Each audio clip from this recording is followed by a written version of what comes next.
So, does my hair look okay?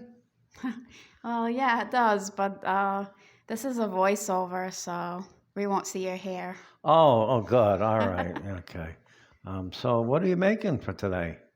So we're gonna make breaded chicken strips, and so I have two chicken breasts that I'm gonna cut into strips. I have these scissors that my cousin Betty sent to us. Thank you, Betty.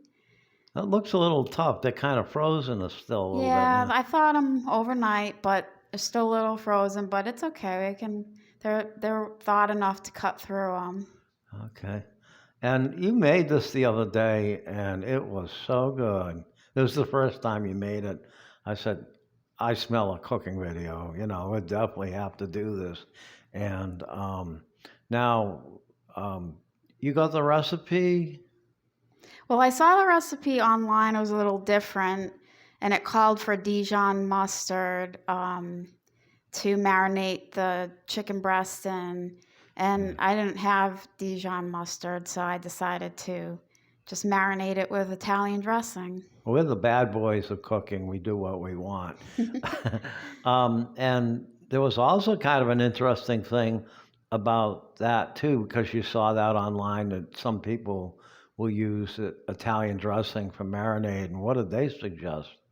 Well, they suggested to marinate the chicken for, a few hours to overnight and then wipe the chicken with a paper towel because they said that the breadcrumbs wouldn't adhere to the chicken. So wipe them, pat them dry, and then coat them with flour, dip them in egg or water, milk, and then in breadcrumbs. I just have some Italian dressing that I'm gonna coat just pour some into the container that I'm marinating the chicken in just to coat it and put it in the refrigerator for about 4 hours. And like I said, you can do that overnight too, but we did it for 4 hours. And getting back to what you were saying now about the marinating in this, that they said to wipe it off, it seemed kind of counterintuitive because um, I actually use olive oil to bind the breadcrumbs in the meatballs. So I don't know why they think you would need to wipe it off, that it wouldn't stick.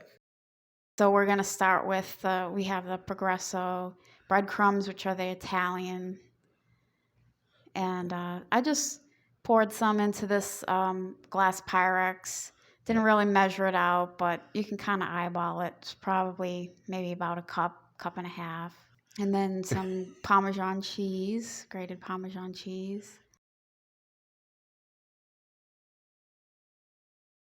Now, this had a wonderful smell cooking And and I stuff. added this orange pepper seasoning. You could add lemon pepper or any seasoning that you like. We don't really use garlic, but I just thought this would add a nice flavor. I tried it the last time and it worked pretty good. So I just added some of that. But standing in the right place in the kitchen with this cooking, it just smelled just like town pizza or your home pizzeria.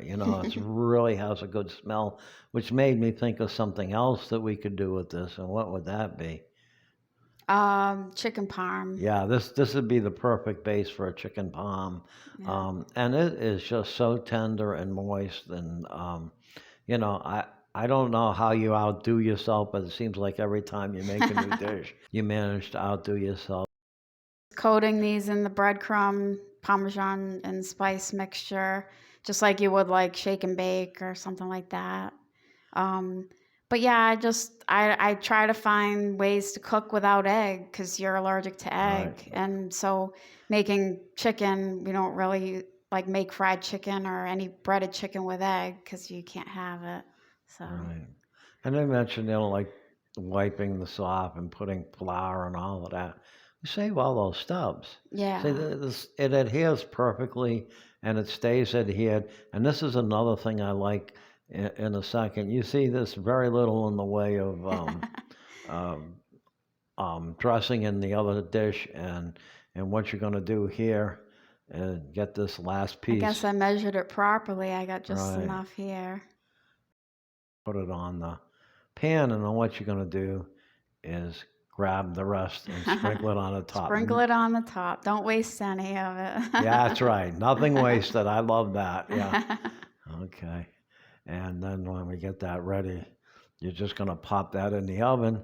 And we don't show that. You know how to pop something in the oven. Yeah, So we have the oven set to 375, and this cooked for about 20 minutes. I had the meat thermometer in the chicken, and that's what it looks like when it comes out.